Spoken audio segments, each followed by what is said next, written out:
Hello மக்களே, welcome to Deepsha world YouTube channel. இன்றைக்கி இந்த வீடியோவில் உங்கள் கூட நான் என்ன ஷேர் பண்ணியிருக்கேன் அப்படின்னு பார்த்தீங்கன்னா, how to over come laziness, தமிழில் சோம்பேறித்தனம் அப்படின்னு சொல்லுவாங்க. இந்த லேசினஸை எப்படி நம்மளுடைய லைஃப்பில் இருந்து நீக்கிட்டு நம்மளுடைய லைஃப்பை பார்த்திங்கன்னா நல்ல ஒரு அச்சீவபிளான ஒரு லைஃப்பை சேஞ்ச் பண்ணணும் அப்படின்னு சொல்லிட்டு எல்லாருக்குமே ஒரு ஆசைகள் இருக்கும் இல்லையா? ஸோ அதுதான் பார்த்திங்கன்னா எப்படி பண்ணலாம் அப்படின்னு சொல்லிட்டு இந்த வீடியோவில் உங்கள் கூட நான் ஸ்டெப்ஸாக ஷேர் பண்ணியிருக்கேன். அதுக்கு முன்னாடி நம்ம பார்த்திங்கன்னா ஒரு ஸ்டோரியாக அந்த ஸ்டெப்ஸை நம்ம பார்க்கும்போது இன்னுமே நமக்கு ரொம்ப ரொம்ப ஈஸியாக இருக்கும். சரி, நீங்கள் நம்ம சேனலுக்கு ஃபஸ்ட் டைம் அப்படின்னா மறக்காமல் நம்ம சேனலை சப்ஸ்கிரைப் பண்ணிடுங்க. அண்ட் நம்ம சேனலில் இனிமேல் பார்த்திங்கன்னா மண்டே அண்ட் தேர்ஸ்டே ரெகுலராக வீடியோஸ் வரும். ஸோ கண்டிப்பாக நம்ம சேனலுக்கு உங்களுடைய சப்போர்ட்டை கொடுங்க. வாங்க வீடியோக்குள்ளே போகலாம். ஃபஸ்ட்டு பார்த்திங்கன்னா ஒரு ஸ்டோரியாக ஒரு விஷயத்தை நம்ம தெரிஞ்சுக்கும் போது ஈஸியாக நமக்கு அது ரொம்பவே நம்மளுடைய மைண்டில் ஸ்டோர் ஆகும் அண்ட் ஈஸியாக இருக்கும் நமக்கு. ஸோ அதனால தான் பார்த்திங்கன்னா நான் உங்களுக்கு ஒரு ஸ்டோரியாக கன்வெர்ட் பண்ணணும் அப்படின்னு சொல்லி நினைக்கிறேன். அண்ட் இது பார்த்திங்கன்னா ஒரு ரியல் ஸ்டோரியும் கூட. சரி, ஓகே, நம்ம வளவலன்னு பேசாமல் ஸ்டோரிக்குள்ளே போகலாம். அவங்களுடைய கேரக்டர் நேம்லாம் வேணாம். ஜஸ்ட் அவங்க ஒரு கேர்ள். ஓகே, அவங்க பார்த்திங்கன்னா எந்த அளவுக்கு ஒரு சோம்பேறியான பர்சன் அப்படின்னா, அவங்களுக்கு சாப்பிட்றதுக்கு சோம்பேறித்தனமாக இருக்கும், குளிக்கிறதுக்கு சோம்பேறித்தனமாக இருக்கும், அவங்களுடைய ஒர்க்கை அவங்க செஞ்சுக்கிறதுக்கே ரொம்ப சோம்பேறித்தனமாக இருக்கும். எல்லா விஷயத்தையும் பார்த்திங்கன்னா தள்ளி போடக்கூடிய ஒரு பர்சனாக இருப்பாங்க. ஓகே, மார்னிங் குளிக்கலாம் அப்படின்னா இல்லை மத்தியானம் குளிக்கலாம், இல்லை ஈவினிங் குளிக்கலாம், இல்லை நைட்டு குளிக்கலாம், இல்லை ஒரே அடியாக மறுநாளே குளிச்சிக்கலாம், இல்லை நம்ம இப்போ சாப்பிடலாம், கொஞ்ச நேரம் கழித்து சாப்பிடலாம், யாருன்னா நமக்கு சாப்பாடு ஊட்டி விட்டால் நல்லா இருக்கும்ல. ஸோ இந்த மாதிரி நினைக்கக்கூடிய ஒரு சோம்பேறியான ஒரு பர்சன் தான் அவங்க. பட் அவங்களும் பார்த்திங்கன்னா அவங்களுடைய லைஃப்பில் இருந்து அவங்களுடைய சோம்பேறித்தனத்தை கிளியர் பண்ணி இப்போ ஒரு அச்சீவிங் பர்சனாக பார்த்திங்கன்னா இருக்காங்க. எப்படி அவங்களால அந்த சோம்பேறித்தனத்துலேருந்து வெளியே வர முடிஞ்சது, என்ன பண்ணாங்க சொல்கிறேன். கிளியராக உங்களுடைய கவனத்தை செலுத்துங்க. அவங்க அந்த அளவுக்கு ஒரு சோம்பேறியான ஒரு பர்சன் தான். ஆனால் ஆஃப்டர் அவங்களுடைய மேரேஜ், ஏன் பிஃபோர் அவங்களுக்கு சேஞ்ச் பண்ணுறதுக்கான வாய்ப்பே கிடைக்கலையா? எஸ், கிடைக்கல. பிகாஸ் ஸ்கூல் டைம்லேருந்து சின்ன பொண்ணு அப்படி சொல்லிட்டு அவங்க அப்பா அம்மாவே அவங்களுக்கான தேவைகளை எல்லாமே பார்த்திங்கன்னா பண்ணி கொடுத்துருவாங்க. ஆஃப்டர் காலேஜ் அவங்க வெளியே எங்கேயும் போகாமல் அவங்க வீட்டிலே படித்ததுனால அப்பையும் அப்பா அம்மாவுடைய ஒரு அரவணைப்பில் இருந்ததுனால அவங்களுக்கு எந்த ஒரு தேவையுமே ஏற்படலை. பட் ஆஃப்டர் மேரேஜ் அப்படி கிடையாது. நமக்கு பலவிதமான கமிட்மெண்ட்ஸ் வரும், நமக்கு நியூ ரிலேட்டிவ்ஸ் கிடைப்பாங்க, நமக்குன்னு பார்த்திங்கன்னா ஒரு ஃபேமிலி க்ரியேட் ஆகும். அந்த ஃபேமிலிக்கான ஃபுல் சப்போர்ட்டுமே நம்ம கொடுக்குற மாதிரி இருக்கும். ஸோ அந்த டைமில் பார்த்திங்கன்னா சின்ன சின்ன ஒர்க்குமே அவங்களே அவங்களுக்கு பண்ணிக்கிற மாதிரி இருந்தது. ஸோ அந்த டைமில் தான் அவங்களுடைய சோம்பேறித்தனத்தை அவங்க முழுமையாக ரியலைஸ் பண்ணுறாங்க. பிகாஸ் அதுக்கு முன்னாடி வரைக்கும் அடுத்தவங்களோட பார்த்திங்கன்னா ஒர்க்கே டிபெண்ட் பண்ணி இருந்ததுனால அவங்களுக்கு அவங்களுடைய லைஃப்லேயே என்ன மாதிரியான ஒர்க்கெல்லாம் தேவைப்படும் அப்படின்றதே தெரியாத ஆஃப்டர் மேரேஜ் அவங்களுக்கு அவங்களுடைய ஒர்க்கெல்லாம் தெரிய ஆரம்பித்ததும், ஓகே, இவ்வளோ நாள் நம்ம இந்த அளவுக்கு ஒரு லேசி பர்சனாக இருந்திருக்கோம் அப்படின்னு சொல்லி அவங்க தெரிஞ்சதுக்கு அப்புறம் அவங்க அதை கொஞ்சம் கொஞ்சமாக அவங்களுடைய லைஃப்பில் பார்த்திங்கன்னா சேஞ்ச் பண்ண ஸ்டார்ட் பண்ணாங்க. ஸோ அதுக்காக ஃபஸ்ட்டு அவங்க எங்கெல்லாம் நம்ம ரொம்ப சோம்பேறித்தனமாக இருக்கும், சின்ன சின்ன வேலைகளை செய்கிறதுல கூட நம்ம சோம்பேறித்தனமாக இருக்கும். ஃபார் எக்ஸாம்பிள், அடுத்தவங்க சமைச்சு கொடுத்துருவாங்களா, அடுத்தவங்க நமக்கு ஊட்டி விட்டுருவாங்களா, வீடெல்லாம் அடுத்தவங்க க்ளீன் பண்ணிவிடுவாங்களா, ஸோ இந்த மாதிரி நம்மளுடைய டெய்லி ஒர்க்கே அடுத்தவங்க செஞ்சுடுவாங்களா அப்படின்னு சொல்லி நம்ம இருக்கும். ஸோ அதெல்லாம் நம்ம ஃபஸ்ட்டு க்ராக் பண்ணணும். ஸோ நமக்கான ஒர்க்கை பார்த்திங்கன்னா நம்மளே பண்ணிக்கணும். அது ஒரு நார்மல் ஒரு ஹவுஸ் ஒய்ஃப் பர்சனாக இருக்கிறவங்க நினைக்கிறது.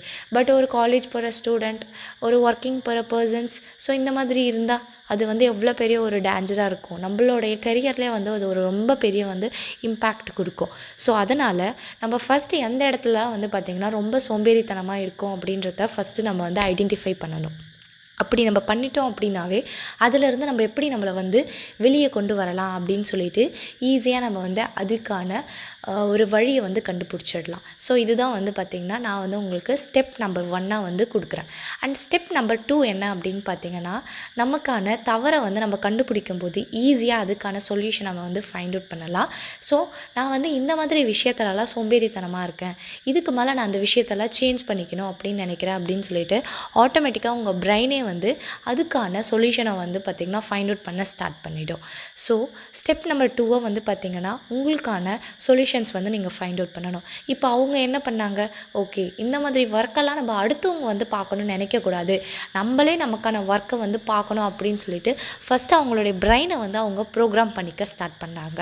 ஸோ அவங்களுடைய பிரெயினை வந்து கொஞ்சம் கொஞ்சமாக நம்ம தான் பண்ணணும், நமக்கான ஒர்க் இது, நம்ம வீடு, நம்ம ஃபேமிலி, நம்ம தான் இந்த ஒர்க்கெல்லாம் பண்ணணும், அடுத்தவங்கள டிபெண்ட் பண்ணி இருக்கக்கூடாது அப்படின்னு சொல்லி அவங்களுடைய பிரெயினை வந்து அவங்க ப்ரோக்ராம் பண்ண ஸ்டார்ட் பண்ணதுக்கு அப்புறம் அவங்களுடைய ஒர்க் வந்து பார்த்திங்கன்னா அவங்களுக்கு ஈஸியாக போச்சு. பிகாஸ் அவங்களுடைய இதுக்கு முன்னாடி வரைக்கும் அவங்க பிரெயின் வந்து அடுத்தவங்க பண்ணுவாங்கன்ற ஒரு மென்டாலிட்டியிலே இருந்தது. பட் இப்போ வந்து பார்த்திங்கன்னா அவங்க பிரெயின் வந்து நம்ம தான் பண்ணணும் அப்படின்னு சொல்லிட்டு அதுவே வந்து அதை வந்து பார்த்திங்கன்னா சேஞ்ச் பண்ணிக்க ஸ்டார்ட் பண்ணும்போது அந்த டைமில் அதுக்கு வந்து சோம்பேறித்தனம் அப்படின்ற ஒரு பேச்சே வந்து வராது. பிகாஸ் அது வந்து ரொம்ப ஆக்டிவாக இருக்குது, நம்ம தான் பண்ணணும் அப்படின்றதுல வந்து ரொம்ப ஸ்ட்ராங்காக இருக்கிறதுனால அது வந்து எந்த ஒரு திங்கிங்லையுமே வந்து இருக்காது. ஸ்டெப் நம்பர் 3, ஓகே நான் வந்து என்னுடைய பிரெயினை வந்து ப்ரோக்ராம் பண்ணிட்டேன். ஸோ இப்போ நான் வந்து நெக்ஸ்ட் என்ன பண்ணணும், எனக்கான பிளானிங்கை வந்து பார்த்திங்கன்னா நான் ஷெட்யூல் வந்து போட ஸ்டார்ட் பண்ணணும். அதாவது இதை தான் நிறைய பேர் சொல்லுவாங்க, டு டூ லிஸ்ட் மேக் பண்ணுறது. நெக்ஸ்ட்டு வந்து பார்த்திங்கன்னா லாட் ஆஃப் வேர்ட்ஸ் வந்து இருக்குது இல்லையா. ஸோ அந்த வேர்ட்ஸ் வந்து நார்மல் விஷயம்தான். நமக்கான ஒர்க்கை வந்து பார்த்திங்கன்னா நம்மளே வந்து ஷெட்யூல் பண்ண கற்றுக்கணும். அடுத்தவங்க வந்து பிளான் பண்ணி கொடுப்பாங்க, அடுத்தவங்க வந்து நமக்கு வந்து ஒரு விஷயம் சொல்லி நம்ம ஒர்க் பண்ணுறோம் அப்படின்னாவே அதுவே நம்மளுக்கு வந்து ஒரு ஸ்ட்ரெஸ் ஃபுல்லாக இருக்கும். அதே நமக்கு தேவையான ஓன் பிளான் வந்து க்ரியேட் பண்ணி நம்மளுடைய லைஃப்பில் வந்து அதை யூஸ் பண்ணோம் அப்படின்னா அதுவே நம்மளுக்கு வந்து ஒரு எனர்ஜியாக, ஒரு பாசிட்டிவாக, ஒரு இன்ஸ்பிரேஷனாக, ஒரு மோட்டிவேஷனாக, ஸோ இந்த மாதிரி நிறைய வேர்ட்ஸ் சொல்லலாம், அந்த மாதிரி இருக்கும். அதனால் நமக்கான பிளான் வந்து பார்த்திங்கன்னா நம்மளே போட்டு நம்மளுடைய ஒர்க்கை பண்ணும்போது நமக்கு வந்து பார்த்திங்கன்னா எனர்ஜி லெவல் வந்து இன்க்ரீஸ் தான் ஆகுமோ தவிர நமக்கு வந்து லேசினஸ் அப்படின்றது வந்து ஏற்படாது. So make your plans for your own experience and own creations. So நீங்கள் வந்து அடுத்து உங்களுடைய வேர்டுக்காகவே வந்து பார்த்திங்கன்னா வெயிட் பண்ணாதீங்க, create your own plans. And step number 4, நம்ம பிளான்லாம் க்ரியேட் பண்ணிட்டதுக்கு அப்புறம் வந்து நம்ம வெயிட் பண்ணலாமா, உடனே வந்து பார்த்திங்கன்னா ஆக்ஷனில் இறங்கணும். நமக்கான ஷெட்யூலை வந்து பார்த்திங்கன்னா நம்ம டிவைட் பண்ண கற்றுக்கணும். எது ஃபஸ்ட் ப்ரெஃபரன்ஸ், எது செகண்ட் ப்ரெஃபரன்ஸ், எந்த ஒர்க்கை ஃபஸ்ட் பண்ணணும், எந்த ஒர்க் செகண்ட் பண்ணணும் அப்படின்னு சொல்லி தெரிஞ்சுட்டு அதுக்கு தகுந்த மாதிரி நம்ம ஒர்க்கை வந்து பண்ண ஸ்டார்ட் பண்ணணும். நீங்கள் நிறைய டைமில் வந்து பார்த்திங்கன்னா தெரியும், நம்ம அப்பா அம்மாவே மோஸ்ட்லி நம்ம வந்து இந்த டைமில் வந்து நம்ம திட்டு வாங்கியிருப்போம். நான் வந்து உன்னை இந்த வேலை வந்து ஃபஸ்ட்டு பண்ண சொன்னேன், நான் சொல்லாத வேலையை போய் நீ செஞ்சுட்டு இருக்கியே, எந்த வேலையை ஃபஸ்ட்டு பண்ணணும், எந்த வேலையை செகண்ட் பண்ணணும்னே தெரியல, நீங்களாம் என்ன படிச்சிங்களோ அப்படின்னு சொல்லிட்டு கண்டிப்பாக நம்ம அப்பா அம்மா ஏதோ ஒரு சமயத்தில் இந்த ஒரு அட்வைஸை நம்மளுக்கு வந்து கொடுத்துருப்பாங்க. பட் நமக்கு வந்து அப்போ அது வந்து தெரியாது. ஸோ இப்போ வந்து நான் உங்களுக்கு வந்து அந்த அட்வைஸ் வந்து கண்டிப்பாக வந்து ஞாபகம் பண்ணியிருப்பேன் அப்படின்னு நினைக்கிறேன். பிகாஸ் என்னுடைய மம்மி டாடியுமே வந்து எனக்கு இந்த ஒரு விஷயத்தை வந்து சொல்லியிருக்காங்க. ஸோ அப்போ தான் நான் வந்து ரியலைஸ் பண்ணேன், கரெக்ட், எந்த ஒர்க்கை ஃபஸ்ட் பண்ணணும், எந்த ஒர்க்கை நம்ம செகண்ட் பண்ணணும் அப்படின்னு சொல்லிட்டு கண்டிப்பாக நமக்கு தெரிஞ்சிருக்கணும். அப்படி நம்ம தெரியாமல் ஒரு விஷயத்தை பண்ணோம் அப்படின்னா கண்டிப்பாக அது நம்மளுக்கு வந்து லேசினஸை தான் கொடுக்கும். ஃபார் எக்ஸாம்பிள், நான் வந்து மண்டே அண்ட் தேர்ஸ்டே வந்து வீடியோ போடணும்னு நான் சொல்கிறேன்.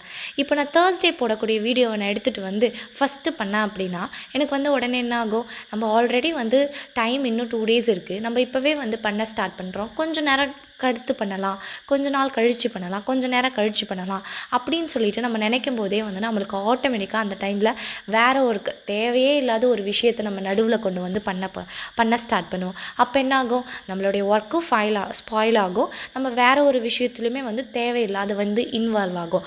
அதனால் எந்த ஒர்க் ஃபஸ்ட் பண்ணணும், எந்த ஒர்க் செகண்ட் பண்ணணும் அப்படின்னு சொல்லிட்டு தெரிஞ்சு நம்ம பண்ணும்போது ஈஸியாக நமக்கு வந்து அந்த ஒர்க்கில் வந்து லேசினஸ் வராமல் இருக்கும். ஸோ தீஸ் ஆர் த வந்து பார்த்திங்கன்னா ரொம்ப ரொம்ப important points. And final think வந்து ரொம்ப ரொம்ப இம்பார்ட்டண்ட். இதுவுமே என்ன அப்படின்னா, நம்மளோட சரௌண்டிங், தேவையில்லாத விஷயத்தை வந்து நம்ம சரௌண்டிங்லேருந்து தூக்கிடணும். நமக்கு எது முக்கியமானதோ அதை மட்டும் நம்மள சரௌண்டிங்கில் வந்து பார்த்திங்கன்னா வச்சுக்கணும். ஃபார் எக்ஸாம்பிள், லேசியாக இருக்க பீப்புள்ஸ் வந்து நம்மளை சுற்றி இருக்காங்களா, அவங்க எல்லாரையுமே வந்து பார்த்திங்கன்னா வாஷ் அவுட் பண்ணிடணும். நமக்கு வந்து யார் வந்து ரொம்ப இம்பார்ட்டண்ட், நம்மளுடைய கோல்ஸை வந்து பார்த்திங்கன்னா இன்னும் பில்டப் பண்ணுற அளவுக்கு நம்ம கூட யார் இருக்காங்க, அவங்கள வந்து பார்த்திங்கன்னா நம்ம சரௌண்டிங் பீப்புள்ஸாக வந்து வச்சுக்கணும். அண்ட் வந்து பார்த்திங்கன்னா நம்மளுக்கு வந்து லேசினஸ்ஸாக இருக்கும்போது நம்மளுடைய மோட்டிவேஷனாக இருக்கக்கூடிய பர்சன்ஸ், அவங்களுடைய வீடியோஸ் பார்க்குறது, அவங்களுடைய ஃபோட்டோஸ் பார்க்குறது, அவங்களுடைய ஆடியோஸ் கேட்குறது, ஸோ இந்த மாதிரி வச்சுக்கலாம்.